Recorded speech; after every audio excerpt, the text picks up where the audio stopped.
12 दिसंबर 2020 की प्रातः मुरली बाप दादा की साकार महावाक्य है। बाबा बोले, मीठे बच्चे, अपनी तकदीर उच्च बनानी है तो कोई से भी बात करते देखते बुद्धि का योग एक बाप से लगाओ। प्रश्न है, नई दुनिया की स्थापना के निमित्त बनने वाले बच्चों को बाप का कौन सा डायरेक्शन मिला हुआ है? उत्तर है, बच्चे, तुम्हारा इस पुरानी दुनिया से कोई कनेक्शन नहीं है। अपनी दिल इस पुरानी दुनिया से मत लगाओ। जांच करो, हम श्रीमत के बरखिलाफ कर्म तो नहीं करते हैं, रूहानी सर्विस के निमित्त बनते हैं। गीत है भोलेनाथ से निराला। ओम शांति। अब गीत सुनने की कोई ज़रूरत नहीं है। गीत अक्सर करके भक्त ही गाते हैं और सुनते हैं। तुम तो पढ़ाई पढ़ते हो, यह गीत भी बच्चों के लिए ही खास निकले हुए हैं। बच्चे जानते हैं बाप हमारी तकदीर उच्च बना रहे हैं। अब हमको बाप को ही याद करना है और देवी गुण धारण करने हैं। अपना पोता मिल देखना है, जमा होता है या ना घाटा होता रहता है। हमारे में कोई खामी तो नहीं है। अगर खामी है जिससे हमारी तकदीर में घाटा पड़ जाएगा तो उसको निकाल देना चाहिए। इस समय हर एक को अपनी तकदीर उच्च बनानी है। तुम समझाते हो हम यह लक्ष्मी नारायण बन सकते हैं। अगर सिवाय एक बाप के और कोई को याद नहीं करेंगे तो कोई से बात करते देखते हुए बुद्धि का योग वहाँ एक के साथ लगा रहे। हम आत्माओं को बाप को ही याद करना है। बाप का फरमान मिला हुआ है, सिवाय मेरे और कोई से दिल नहीं लगाओ और देवी गुण धारण करो। बाप समझाते हैं तुम्हारे अभी 84 जन्म पूरे हुए हैं। अब फिर तुम जाकर पहला नंबर लो राजाई में। ऐसा न हो राजाई से गिरकर प्रजा में चले जाओ, प्रजा में भी नीचे चले जाओ। नहीं, अपनी जांच करते रहो। यह समझानी बाप बिगड़ तो और कोई दे न सके। बाप को टीचर को याद करने से डर रहेगा। ऐसा न हो हमको कोई सज़ा मिल जाए। भक्ति में भी समझते हैं पाप कर्म करने से हम सज़ा के भागी बन जाएंगे। बड़े बाबा के डायरेक्शन तो अभी ही मिलते हैं जिसको श्रीमत कहते हैं। बच्चे जानते हैं कि श्रीमत से हम श्रेष्ठ बनते हैं। अपनी जांच करनी है। कहाँ हम श्रीमत के बरखिलाफ तो कुछ करते नहीं है। जो बात अच्छी न लगे वो करनी नहीं चाहिए। अच्छे बुरे को तो अब समझते हो, आगे नहीं समझते थे। अभी तुम ऐसे कर्म सीखते हो जो फिर जन्म जन्मांतर कर्म अकर्म बन जाते हैं। इस समय तो सब में 5 भूत प्रवेश है। अब अच्छी रीति पुरुषार्थ कर कर्मातीत बनना है। देवी गुण भी धारण करने हैं। समय नाजुक होता जाता है, दुनिया बिगड़ती जाती है, दिन प्रतिदिन बिगड़ती ही रहेगी। इस दुनिया से तुम्हारा जैसे कि कनेक्शन ही नहीं। तुम्हारा कनेक्शन है नई दुनिया से जो स्थापन हो रही है। तुम जानते हो हम निमित्त बनते हैं नई दुनिया स्थापन करने। तो जो एम ऑब्जेक्ट सामने है उन जैसा बनना है। कोई भी आसुरी गुण अंदर ना हो। रूहानी सर्विस में लगे रहने से उन्नति बहुत होती है। प्रदर्शनी म्यूजियम आदि बनाते हैं। समझते हैं बहुत लोग आएंगे, उन्हों को बाप का परिचय देंगे, फिर वो भी बाप को याद करने लग पड़ेंगे। सारा दिन यही ख्यालात चलते रहे। सेंटर खोल सर्विस को बढ़ाए। यह रत्न सब तुम्हारे पास है। बाप देवी गुण भी धारण कराते हैं और खजाना देते हैं। तुम यहाँ बैठे हो, बुद्धि में है, सृष्टि के आदि मध्य अंत को जानते हैं। पवित्र भी रहते हैं। मनसा वाचा कर्मणा कोई बुरा कर्म न हो, उसकी पूरी जांच करनी होती है। बाप आए ही है पतितों को पावन बनाने। उसके लिए युक्तियाँ भी बतलाते रहते हैं। उसमें ही रमण करते रहना है। सेंटर खोल बहुतों को निमंत्रण देना है। प्रेम से बैठ समझाना है। यह पुरानी दुनिया ख़त्म होनी है। पहले तो नई दुनिया की स्थापना बहुत ज़रूरी है। स्थापना होती है संगम पर। यह भी मनुष्य को पता नहीं है कि अब संगम योग है। यह भी समझाना है नई दुनिया की स्थापना, पुरानी दुनिया का विनाश, उसका अब संगम है। नई दुनिया की स्थापना श्रीमत पर हो रही है। सिवाय बाप के और कोई नई दुनिया की स्थापना की मत देंगे नहीं। बाप ही आकर तुम बच्चों से नई दुनिया का उद्घाटन कराते हैं। अकेले तो नहीं करेंगे, सब बच्चों की मदद लेते हैं। वो लोग उद्घाटन करने लिए मदद नहीं लेंगे, आकर कैंची से रिबन काटेंगे। यहाँ तो वो बात नहीं। इसमें तुम ब्राह्मण कुलभूषण मददगार बनते हो। सब मनुष्य मात्र रास्ता बिल्कुल मुझे हुए हैं। पतित दुनिया को पावन बनाना यह बाप का ही काम है। बाप ही नई दुनिया की स्थापना करते हैं, जिसके लिए रूहानी नॉलेज देते हैं। तुम जानते हो बाप के पास नई दुनिया की स्थापना करने की युक्ति है। भक्ति मार्ग में उनको पुकारते हैं ना, हे पतित पावन आओ। भल शिव की पूजा भी करते रहते हैं, परंतु यह जानते नहीं है कि पतित पावन कौन है। दुख में याद तो करते हैं, हे भगवान, हे राम। राम भी निराकार को ही कहते हैं, निराकार को ही उच्च भगवान कहते हैं। परंतु मनुष्य बहुत मूझे हुए हैं। बाप ने आकर निकाला है। जैसे फागी में मनुष्य मूझ जाते हैं ना, यह तो है बेहद की बात।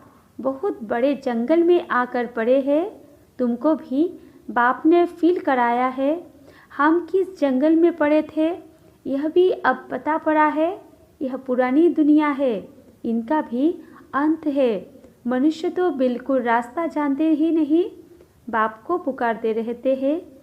तुम अभी पुकारते नहीं हो। अभी तुम बच्चे ड्रामा के आदि मध्य अंत को जानते हो। सो भी नंबरवार जो जानते हैं वो बहुत खुशी में रहते हैं, औरों को भी रास्ता बताने में तत्पर रहते हैं। बाप तो कहते रहते हैं बड़े बड़े सेंटर खोलो, चित्र बड़े बड़े होंगे तो मनुष्य सहज समझ सकेंगे। बच्चों के लिए मैप्स मानचित्र ज़रूर चाहिए, बताना चाहिए। यह भी स्कूल है, यहाँ के यह वंडरफुल मैप्स है। उन स्कूलों के नक्शे में तो होती है हद की बातें, यह है बेहद की बातें। यह भी पाठशाला है जिसमें बाप हमको सृष्टि के आदि मध्य अंत का राज बताए और लायक बनाते हैं। मनुष्य से देवता बनने की यह ईश्वरीय पाठशाला है। लिखा हुआ ही है ईश्वरीय विश्वविद्यालय। यह है रूहानी पाठशाला। सिर्फ ईश्वरीय विश्वविद्यालय से भी मनुष्य समझ नहीं सकते हैं, यूनिवर्सिटी भी लिखना चाहिए। ऐसा ईश्वरीय विश्वविद्यालय कोई है नहीं। बाबा ने कार्ड्स देखे थे, कुछ अक्षर भूले हुए थे। बाबा ने कितना बार कहा है प्रजापिता अक्षर ज़रूर डालो, फिर भी बच्चे भूल जाते हैं। लिखत पूरी होनी चाहिए। जो मनुष्य को मालूम पड़े कि यह ईश्वरीय बड़ा कॉलेज है। बच्चे जो सर्विस पर उपस्थित है, जो अच्छे सर्विसेबल है, उन्हों को भी दिल में रहता है हम फलाने सेंटर को जाकर उठाए, ठंडा पड़ गया है, उनको जगाए। क्योंकि माया ऐसी है जो घड़ी घड़ी सुला देती है। मैं स्वदर्शन चक्रधारी हूँ, यह भी भूल जाते हैं। माया बहुत ऑपोजिशन करती है। तुम युद्ध के मैदान में हो, माया माथा मुड़ कर उल्टे तरफ न ले जाए, उसकी बड़ी संभाल करनी है। माया के तूफान तो बहुत सभी को लगते हैं, छोटे अथवा बड़े सब युद्ध के मैदान में हुए। पहलवान को माया के तूफान हिला न सके, वो अवस्था भी आने वाली है।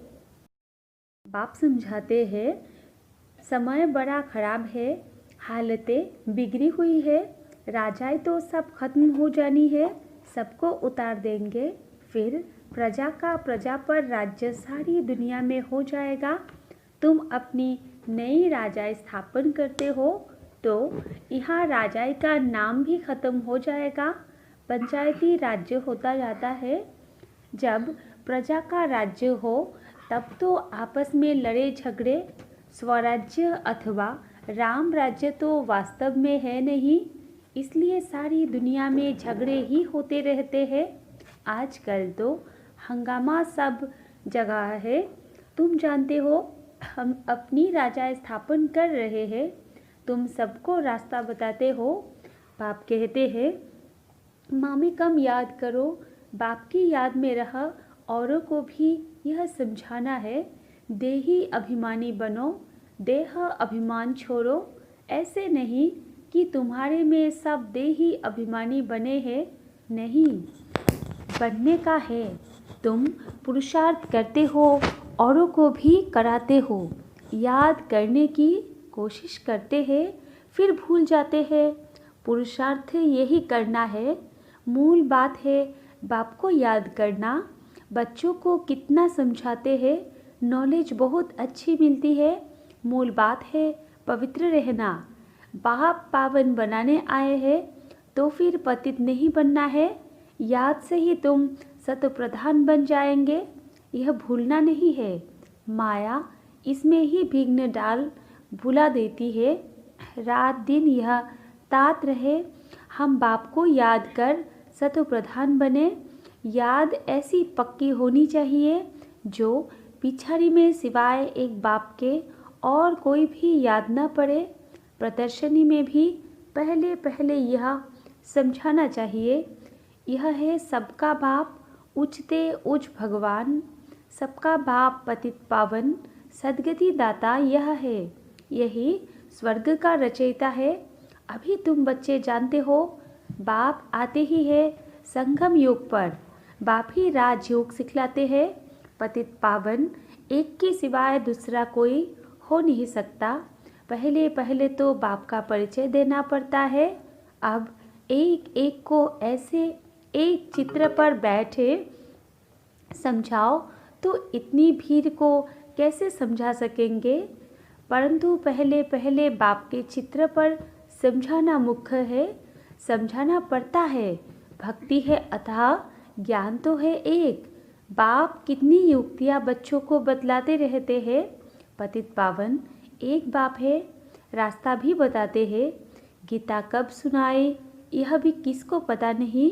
द्वापर युग को कोई संगम योग नहीं कहा जाता। युगे युगे तो बाप नहीं आते हैं। मनुष्य तो बिल्कुल मुझ पड़े हैं। सारा दिन यही ख्यालात चलते हैं, कैसे कैसे समझाया जाए। बाप को डायरेक्शन देने पड़ते हैं। टेप पर भी मुरली पूरी सुन सकते हैं। कोई कोई कहते हैं टेप द्वारा हम सुन रहे हैं, क्यों ना डायरेक्ट जाकर सुने, इसलिए सम्मुख आते हैं। बच्चों को बहुत सर्विस करनी है, रास्ता बताना है। प्रदर्शनी में आते हैं, अच्छा अच्छा भी कहते हैं, फिर बाहर जाने से माया के वायुमंडल में सब उड़ जाता है। सिमरन नहीं करते हैं, उनकी फिर पीठ करनी चाहिए। बाहर जाने से माया खींच लेती है। गोरख धंधों में लग जाते हैं, इसलिए मधुबन का गायन है। तुमको तो अभी समझ मिली है, तुम वहाँ भी जाकर समझाएंगे गीता का भगवान कौन है। आगे तो तुम भी ऐसे ही जाकर माथा झुकाते थे, अभी तो बिल्कुल बदल गए हो, भक्ति छोड़ दी है। तुम अभी मनुष्य से देवता बन रहे हो। बुद्धि में सारी नॉलेज है, और क्या जाने प्रजापिता ब्रह्म कुमार कुमारियाँ कौन है, तुम समझाते हो। वास्तव में तुम भी प्रजापिता ब्रह्म कुमार कुमारी हो। इस समय ही ब्रह्मा द्वारा स्थापना हो रही है। ब्राह्मण कुल भी जरूर चाहिए ना, संगम पर ही ब्राह्मण कुल होता है। आगे ब्राह्मणों की चोटी मशहूर थी, चोटी से या जनेऊ से पहचानते थे कि यह हिंदू है। अब तो वो निशानियाँ भी चली गई है। अभी तुम जानते हो हम ब्राह्मण हैं। ब्राह्मण बनने के बाद फिर देवता बन सकते हैं। ब्राह्मणों ने ही नई दुनिया स्थापन की है। योग बल से शतप्रधान बन रहे हैं। अपनी जांच रखनी है। कोई भी आसुरी गुण ना हो, लून पानी नहीं बनना है। यह तो यज्ञ है ना। यज्ञ से सबकी संभाल होती रहती है। यज्ञ में संभालने वाले ट्रस्टी भी रहते हैं। यज्ञ का मालिक तो है शिव बाबा। यह ब्रह्मा भी ट्रस्टी है। यज्ञ की संभाल करनी पड़ती है। तुम बच्चे को जो चाहिए यज्ञ से लेना है, और कोई से लेकर पहनेंगे ने तो वो याद आता रहेगा। इसमें बुद्धि की लाइन बड़ी क्लियर चाहिए। अब तो वापस जाना है, समय बहुत थोड़ा है, इसलिए याद की यात्रा पक्की रहे, यही पुरुषार्थ करना है। अच्छा, मीठे मीठे सिकेला दे बच्चों प्रति माता पिता बाप दादा का याद प्यार और गुड मॉर्निंग। रूहानी बाप की रूहानी बच्चों को नमस्ते, और हम रूहानी बच्चों की रूहानी माता पिता बाप दादा को भी याद प्यार, गुड मॉर्निंग और नमस्ते नमस्ते नमस्ते। धारणा के लिए मुख्य सार 1 नंबर पॉइंट में है, अपनी उन्नति के लिए रूहानी सर्विस में तत्पर रहना है। जो भी ज्ञान रत्न मिले हैं उन्हें धारण करके दूसरों को कराना है। 2 नंबर पॉइंट, अपनी जांच करनी है, हमारे में कोई आसुरी गुण तो नहीं है। हम ट्रस्टी बनकर रहते हैं, कभी लून पानी तो नहीं बनते हैं। बुद्धि की लाइन क्लियर है। वरदान है, कहना सोचना और करना, इन तीनों को समान बनाने वाले ज्ञानी तू आत्मा भव।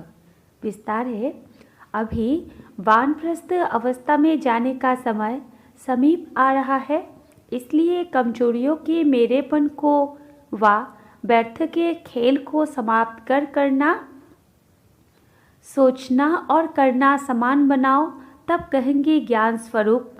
जो ऐसे ज्ञान स्वरूप ज्ञानी तो आत्माएं हैं, उनका हर कर्म संस्कार गुण और कर्तव्य समर्थ बाप के समान होगा। वे कभी व्यर्थ के विचित्र खेल में नहीं खेल सकते, सदा परमात्म मिलन के खेल में बिजी रहेंगे। एक बाप से मिलन मनाएंगे और औरों को बाप समान बनाएंगे। स्लोगन है, सेवाओं का उमंग छोटी छोटी बीमारियों को मर्ज कर देता है, इसलिए सेवा में सदा बिजी रहो। अच्छा, ओम शांति।